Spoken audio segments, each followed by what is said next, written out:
અવારનવાર ચોમાસાને લઈને કોઈને કોઈ અપડેટ, કોઈને કોઈ વિડીયો, કોઈને કોઈ સમાચાર આવતા હોય છે, પરંતુ હકીકત શું છે? 2023નું ચોમાસું કેવું હશે? ચાલો સચોટ માહિતી તમને જણાવીએ. 4 એક્સપર્ટના મતે ગુજરાતમાં ચોમાસું કેવું રહેશે? કેટલાક માટે ચિંતા, ક્યાંક હાશકારાની સ્થિતિ. જાણો તમારા વિસ્તારમાં જૂનથી નવરાત્રી સુધી કેવો અને કેટલો વરસાદ રહેશે. નમસ્કાર, તમારા બધાનું સ્વાગત છે ધ કાજલ સુવા યુટ્યુબ ચેનલ ઉપર. આપણે વરસાદ વિશે સંપૂર્ણ ડિટેલમાં વાત કરવાની છે, પરંતુ એ પહેલા હજુ સુધી જો તમે ચેનલને સબસ્ક્રાઇબ ન કર્યું હોય તો ચેનલને સબસ્ક્રાઇબ કરી લેજો, કારણ કે આ ચેનલ પર તમને મળશે ગુજરાતને લગતા તમામ સમાચારો, વિશ્વની ટોપ માહિતી, સાથે સાથે એગ્રીકલ્ચર એટલે કે કૃષિને લગતા તમામ સમાચારો અને સહકારી યોજનાઓને લગતી તમામ માહિતી ધ કાજલ સુવા ગુજરાતી સમાચાર યુટ્યુબ ચેનલ પર મળી રહેશે. અને સાથે સાથે અમારા વોટ્સએપ ગ્રુપમાં જોડાવવાનું પણ ચૂકશો નહીં.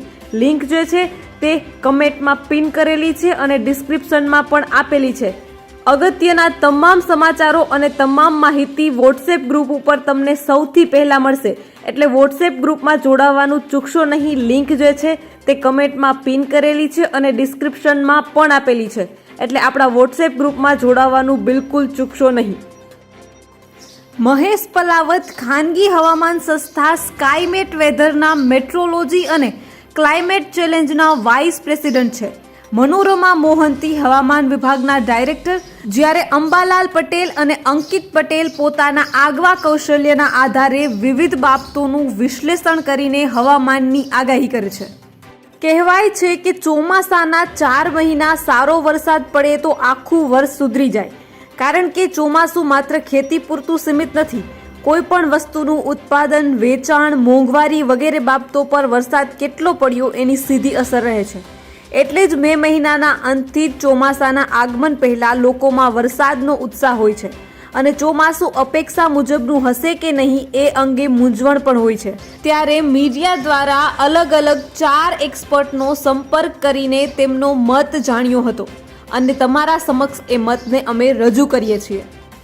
ગુજરાતના હવામાન વિભાગના ડાયરેક્ટર મનોરમા મોહંતી, ખાનગી હવામાન સંસ્થા સ્કાયમેટ વેધરમાં મેટ્રોલોજી અને ક્લાઇમેટ ચેન્જના વાઇસ પ્રેસિડેન્ટ મહેશ પલાવત, હવામાન નિષ્ણાત અંબાલાલ પટેલ અને અંકિત પટેલને મીડિયાએ કેટલાક સવાલ કર્યા હતા, જેમાં ચોમાસાના 4 મહિનામાં અંદાજિત ક્યારે વધારે અને ક્યારે ઓછો વરસાદ પડશે, ગુજરાતના અલગ અલગ વિસ્તારોમાં આ વખતે ચોમાસાની સ્થિતિ કેવી રહેશે.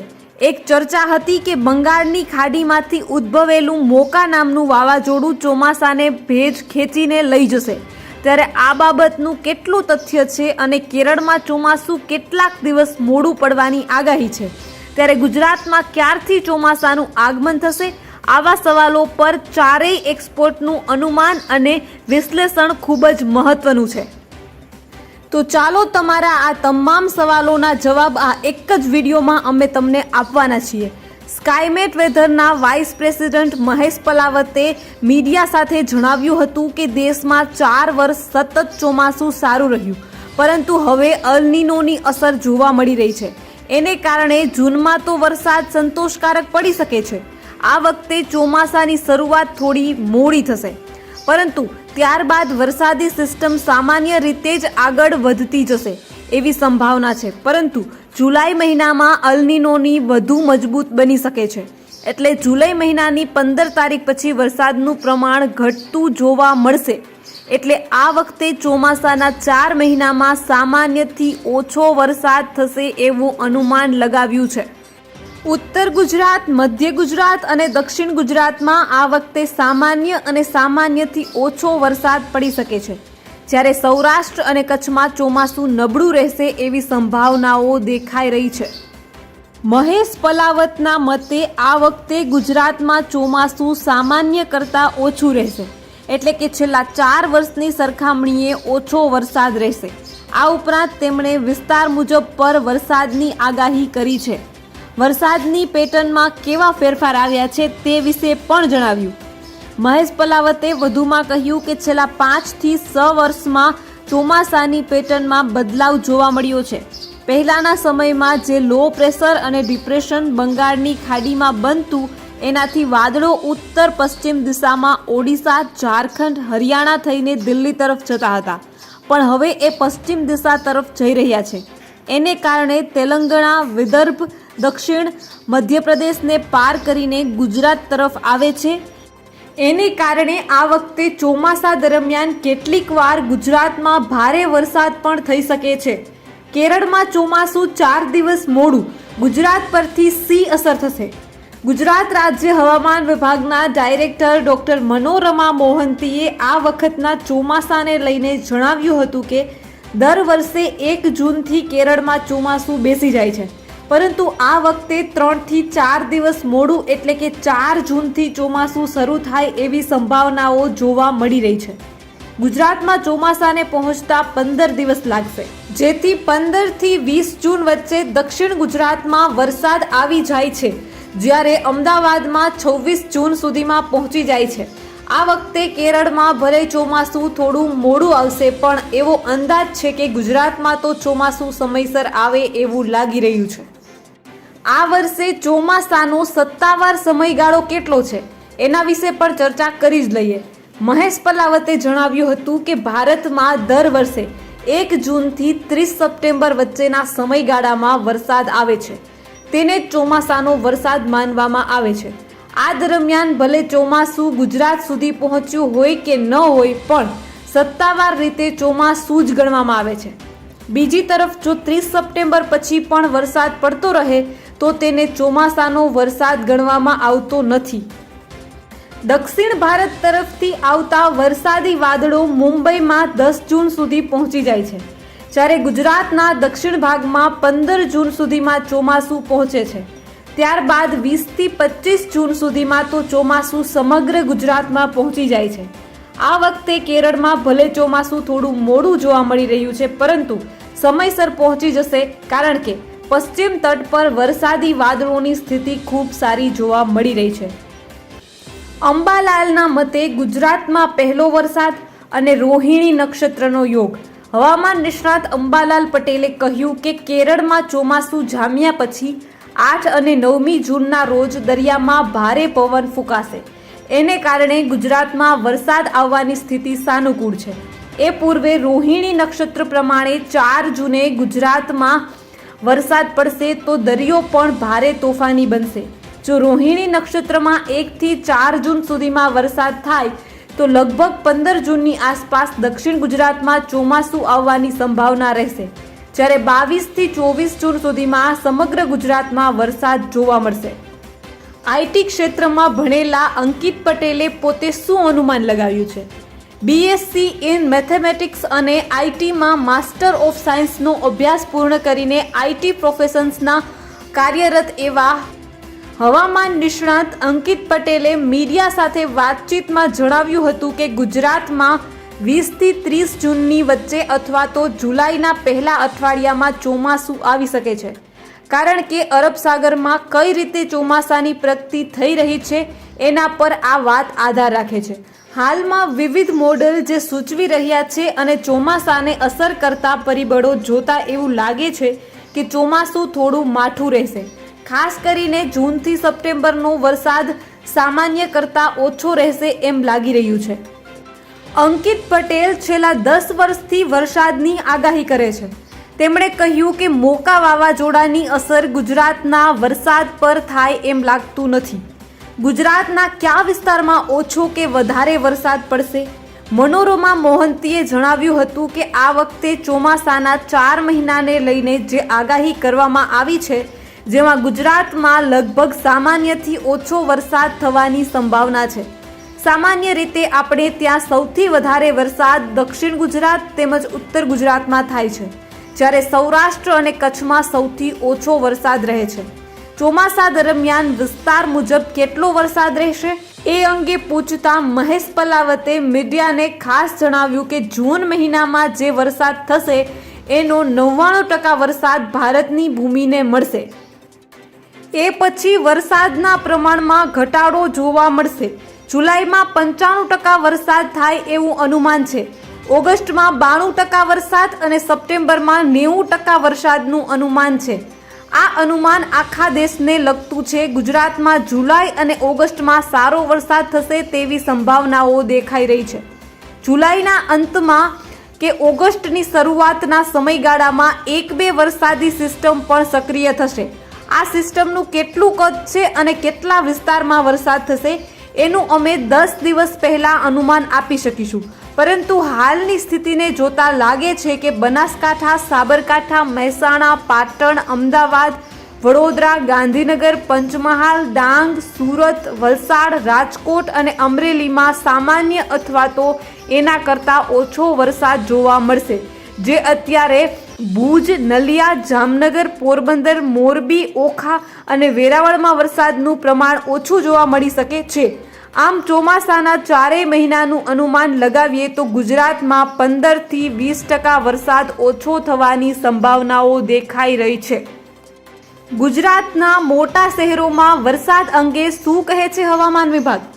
આ વખતે ચોમાસામાં કઈ જગ્યાએ કેટલો વરસાદ પડશે એ અંગે પૂછતા મનોરમા મોહંતીએ જણાવ્યું હતું કે ચોમાસા દરમિયાન કઈ જગ્યાએ કેટલો વરસાદ પડશે એ અંગે અત્યારથી કંઈક કહેવું એ ખૂબ જ મુશ્કેલ છે, કારણ કે અમારી પાસે જે સિસ્ટમ છે એના થકી અમે 10 દિવસ પહેલાંનું સચોટ અનુમાન લગાવી શકીએ છીએ. પણ અત્યાર સુધીના અમારા અભ્યાસ પરથી કહી શકીએ કે આ વખતે સૌથી વધુ વરસાદ દક્ષિણ ગુજરાતમાં જોવા મળી શકે છે. વધુમાં તેમણે કહ્યું કે અમદાવાદ, સુરત, વડોદરા અને ગાંધીનગરમાં મોટા ભાગે તો વરસાદ સારો જ રહે છે. આ વખતે ચોમાસા દરમિયાન આ 4 શહેરોમાં સામાન્યથી થોડો ઓછો વરસાદ થવાની સંભાવનાઓ દેખાઈ રહી છે. અંબાલાલ પટેલના મતે ક્યાં અને કેટલો ઇંચ વરસાદ પડશે? તો ગુજરાતના 4 મોટા શહેર અમદાવાદ, વડોદરા, રાજકોટ અને સુરતમાં વરસાદની સ્થિતિ અંગે અંબાલાલ પટેલે જણાવ્યું હતું કે જૂન અને જુલાઈમાં વરસાદ સારો રહેશે, પરંતુ ઓગસ્ટમાં વરસાદ ખેંચાઈ જાય એવી સંભાવનાઓ લાગી રહી છે. સપ્ટેમ્બરમાં સમુદ્રમાં હવાના દબાણના કારણે ગુજરાતમાં સારો વરસાદ થવાની સંભાવના છે, પરંતુ વચ્ચે કેટલાક સમય વરસાદ ખેંચાઈ ગયા બાદ ઓક્ટોબરમાં ફરીથી વરસાદ જોવા મળી શકે છે. આ વખતે લગભગ 30થી 32 ઇંચ વરસાદ થઈ શકે છે, જેમાં દક્ષિણ ગુજરાતમાં 40 ઇંચ અને ચોમાસું સારું રહ્યું તો 60 ઇંચ સુધી વરસાદ પડી શકે છે. સૌરાષ્ટ્રના વિસ્તારમાં 40થી 45 ઇંચ, જ્યારે મધ્ય ગુજરાતમાં 30થી 32 ઇંચ વરસાદ થશે.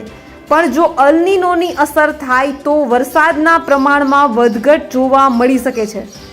આ વખતે સમગ્ર ગુજરાતમાં 98% વરસાદ રહેવાની શક્યતા છે.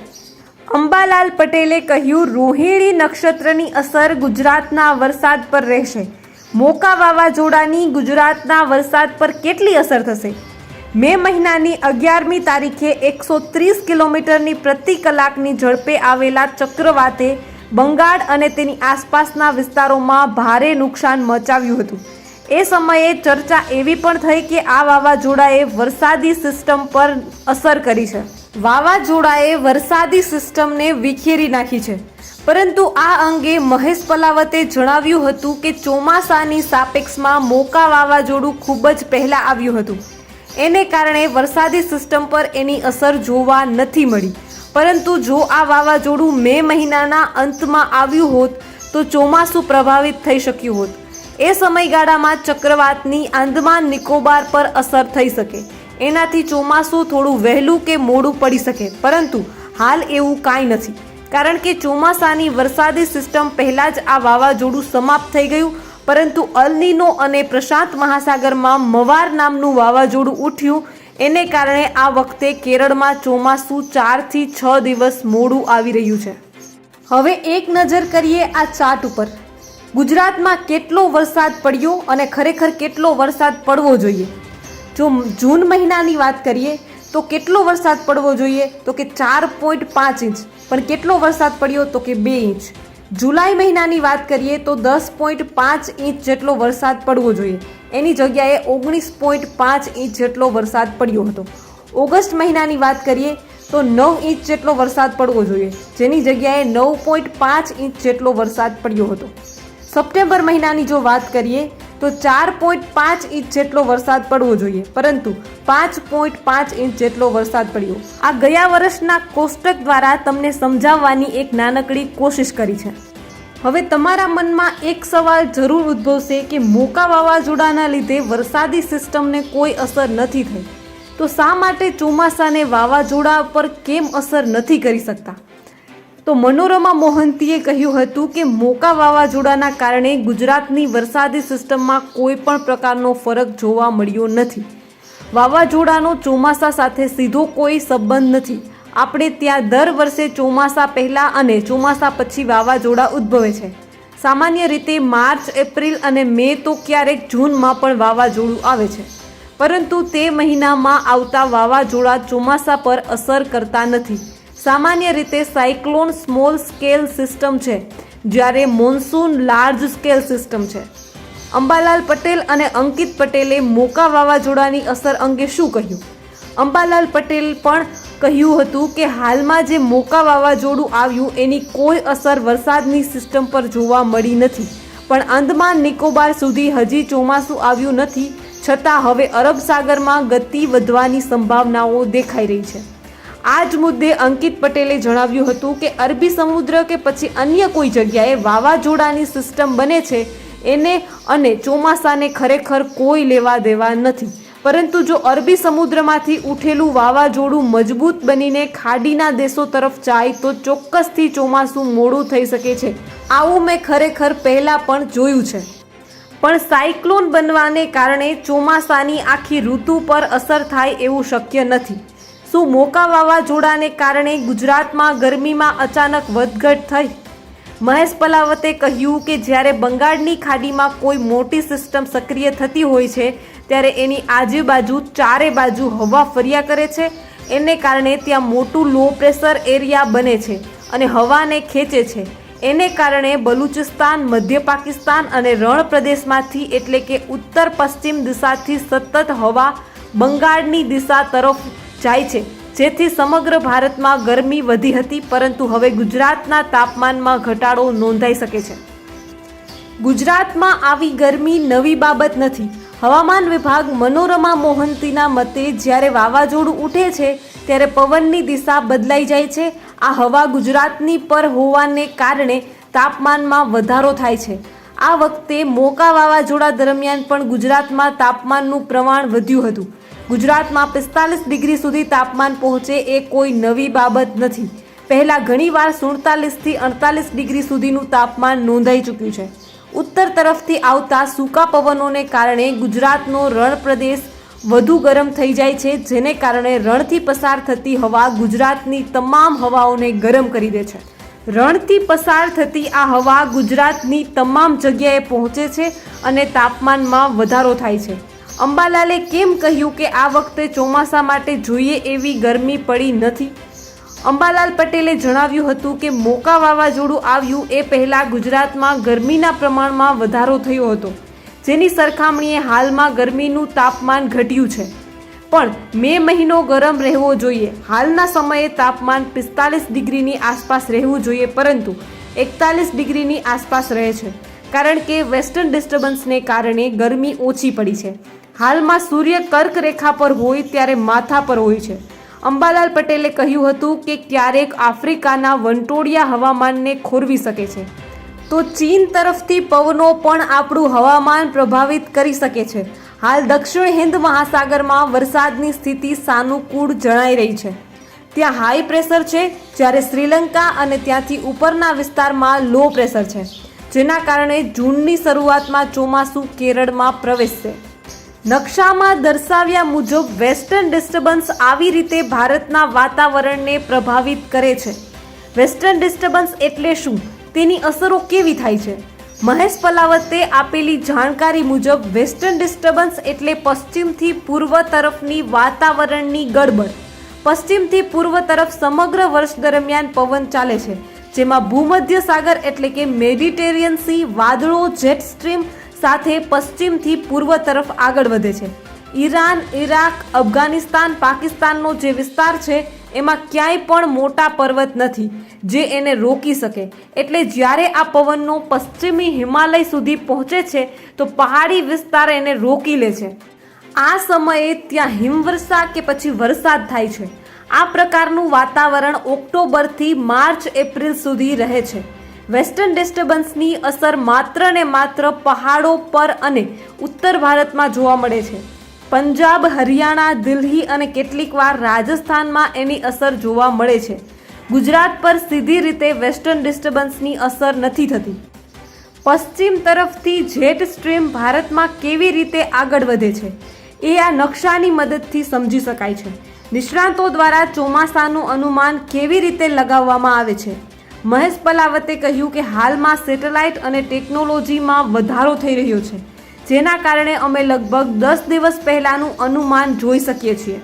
પરંતુ એ સિવાય વિવિધ પ્રકારના મોડલ્સ છે જેમાં સમુદ્ર સપાટીનું તાપમાન છે જેનાથી અલનીનો કે લાનીનો બને છે. એને આધારે ચોમાસાનું અનુમાન લગાવી શકાય છે. યુરેશિયામાં સ્નોફોલ ઓછો થાય તો પણ આપણે ત્યાં વરસાદ સારો પડે. મધ્ય ભારતમાં ગરમી વધારે પડે તો એના એ પણ સંકેત હોય છે કે ચોમાસું સારું રહેશે. આ સિવાય વિષુવવૃત્ત પર પૂર્વથી પશ્ચિમ તરફ વાદળોનો સમૂહ જાય છે જેની અસર હિન્દ મહાસાગર પર થાય છે. એનાથી પણ વરસાદ પ્રભાવિત થાય છે. આ ઉપરાંત પૂર્વ અને પશ્ચિમી હિન્દ મહાસાગરના તાપમાનમાં જે ફરક આવે છે એના વિશ્લેષણના આધારે અમે ચોમાસાનું સચોટ અનુમાન કરી શકીએ છીએ. અંબાલાલ પટેલ કઈ રીતે વરસાદની આગાહી કરે છે?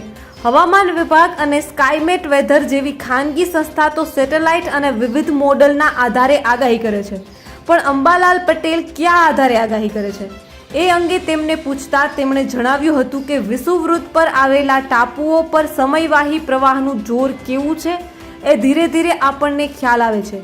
પરંપરાગત ધ્યાન પ્રમાણે નક્ષત્રો, બુધ, શુક્ર અને ગ્રહોની સ્થિતિ, વરસાદનો મેઘનો પ્રસવ, શિયાળાનું હવામાન, ઉનાળાનું હવામાન અને ભિન્ન ભિન્ન ઋતુઓમાં થતું વાયુચક્ર અને એની સ્થિતિ, વાદળો, અમાસ અને પૂનમની ભરતી અને ઓટ, હવાનો ભેજ, વીજળીનો ચમકારો, વાદળોના પ્રકાર જેવી ઘણી બાબતોનો આધાર લઈને આગાહી કરી શકાય છે. જ્યારે અંકિત પટેલે જણાવ્યું હતું કે હું આજુબાજુનું વાતાવરણ, તાપમાન, ગ્લોબલ મોડલ્સ, પવનની પેટર્ન ઉપરાંત મારા પોતાના ઓબ્ઝર્વેશનના આધારે હું હવામાનની આગાહી કરું છું. શું નવરાત્રિમાં વરસાદ ખેલૈયાઓની મજા બગાડશે? છેલ્લા ઘણા વર્ષોથી આપણે જોઈ રહ્યા છીએ કે નવરાત્રિમાં વરસાદ આવે છે અને એને કારણે ખેલૈયાઓની મજા બગડી જાય છે. ત્યારે આ વખતે કેવી સ્થિતિ જોવા મળશે એ અંગે મનોરમા મોહંતીએ કહ્યું હતું કે ચોમાસા અંગે અમારી આગાહી મોન્સૂન લોંગ રેન્જ ફોરકાસ્ટ જૂનથી સપ્ટેમ્બર સુધીની હોય છે, પણ અત્યારથી ઓક્ટોબરની સ્થિતિ અંગે અમે લોંગ રેન્જ ફોરકાસ્ટ ઇસ્યુ નથી કરી શકતા. આ મહિનાઓ એવા છે જેમાં વાવાઝોડાની સ્થિતિ જોવા મળતી હોય છે, એટલે અત્યારથી કંઈ પણ કહેવું કે અનુમાન કરવું ખૂબ જ મુશ્કેલ છે. કેટલીક વાર ઓક્ટોબર દરમિયાન સક્રિય થતી સિસ્ટમના સંપર્કમાં આવતા આ વરસાદ પણ પડે છે. નવરાત્રિમાં વરસાદ અંગે અંબાલાલે શું કહ્યું? અંબાલાલ પટેલે કહ્યું હતું કે આ વખતે ઓક્ટોબરમાં વરસાદ રહેવાની શક્યતા છે, પણ આ વખતે એક અધિક મહિનો છે એટલે નવરાત્રિમાં વરસાદ પડશે કે કેમ એ તો પંચાંગ જોઈને જ ખબર પડશે. પરંતુ સપ્ટેમ્બર ઓક્ટોબરમાં હવાનું દબાણ હોવાને કારણે વરસાદ રહેશે, જેમાં 5 ઓક્ટોબરથી 17મી ઓક્ટોબર દરમિયાન દરિયામાંથી પવન ફૂંકાવવાની શક્યતા રહેશે. હવે આ કોષ્ટકને એક વખત ધ્યાનથી જુઓ. ગત વર્ષે મધ્ય, ઉત્તર અને દક્ષિણ ગુજરાતમાં વરસાદની સ્થિતિને દર્શાવે છે. મહિનો જૂન, તો જૂન મહિનામાં કેટલો વરસાદ હોવો જોઈએ? તો કે 5 ઇંચ જેટલો હોવો જોઈએ. પરંતુ કેટલો વરસાદ પડ્યો? તો કે 2.5 ઇંચ જેટલો. જુલાઈ મહિનામાં 13.5 ઇંચ જેટલો વરસાદ હોવો જોઈએ, પરંતુ 24 ઇંચ જેટલો વરસાદ પડ્યો. ઓગસ્ટ મહિનામાં 12 ઇંચ જેટલો વરસાદ હોવો જોઈએ અને 12 ઇંચ જેટલો જ વરસાદ પડ્યો. સપ્ટેમ્બર મહિનામાં 10 ઇંચ જેટલો વરસાદ હોવો જોઈએ, પરંતુ 6 ઇંચ જેટલો વરસાદ પડ્યો. આ સ્થિતિ હતી મધ્ય, ઉત્તર અને દક્ષિણ ગુજરાતમાં ગયા વર્ષના વરસાદની. હવે એક નજર કરીએ સૌરાષ્ટ્ર અને કચ્છના વરસાદની સ્થિતિ પર. ગયા વર્ષે કયા મહિનામાં કેટલો વરસાદ પડ્યો હતો અને ખરેખર કેટલો વરસાદ પડવો જોતો હતો? તો જૂન મહિનાની જો વાત કરીએ તો 3.75 ઇંચ વરસાદ હોવો જોઈએ, પરંતુ 1.8 ઇંચ જેટલો વરસાદ પડ્યો. જુલાઈ મહિનાની વાત કરીએ તો 8 ઇંચ જેટલો વરસાદ હોવો જોઈએ, જેની જગ્યાએ 16 ઇંચ જેટલો વરસાદ પડ્યો. ઓગસ્ટ મહિનાની વાત કરીએ તો 6 ઇંચ જેટલો વરસાદ હોવો જોઈએ, જેની જગ્યાએ 7 ઇંચ વરસાદ પડ્યો. સપ્ટેમ્બર મહિનામાં 4 ઇંચ વરસાદ પડવો જોઈએ, જેની જગ્યાએ 5 ઇંચ વરસાદ પડ્યો. દરેક ખેડૂત ભાઈઓ તેમજ તમામ દર્શક મિત્રોને ખાસ વિનંતી કે નીચે ડિસ્ક્રિપ્શનમાં એક લિંક આપેલી છે. આ લિંક ઉપર ક્લિક કરીને આપણા વોટ્સએપ ગ્રુપમાં જોડાઈ જવા ખાસ નમ્ર વિનંતી. સાથે સાથે કમેન્ટમાં પણ આ લિંક પિન કરેલી છે, તો આ લિંકમાં જઈ અને વોટ્સએપ ગ્રુપમાં જોડાઓ, જેના લીધે આપણો કોઈ પણ વિડીયો આવે અથવા તો ગુજરાતને લગતા તમામ સમાચારો તમને મળશે સૌથી પહેલા. આ વોટ્સએપ ગ્રુપમાં તમને તમામ ખેતીને લગતા સમાચારો, સહકારી યોજનાઓ, સહકારી ભરતીને લગતા સમાચારો તેમજ ગુજરાતના તમામ સમાચારોની સાથે સાથે વિશ્વની મહત્વની અપડેટ તમને તમારા વોટ્સએપમાં જ મળી જશે. તેથી આ ગ્રુપને જોઈન કરવાનું ભૂલશો નહીં. લિંક ડિસ્ક્રિપ્શનમાં અને કમેન્ટમાં બંનેમાં આપેલી છે. તો બસ આજના વિડીયોમાં એટલું જ. જલ્દી જ મળીશું એક નવા વિડીયોની સાથે. ત્યાં સુધી જોતા રહો ધ કાજલ સુવા યુટ્યુબ ચેનલ. નમસ્કાર.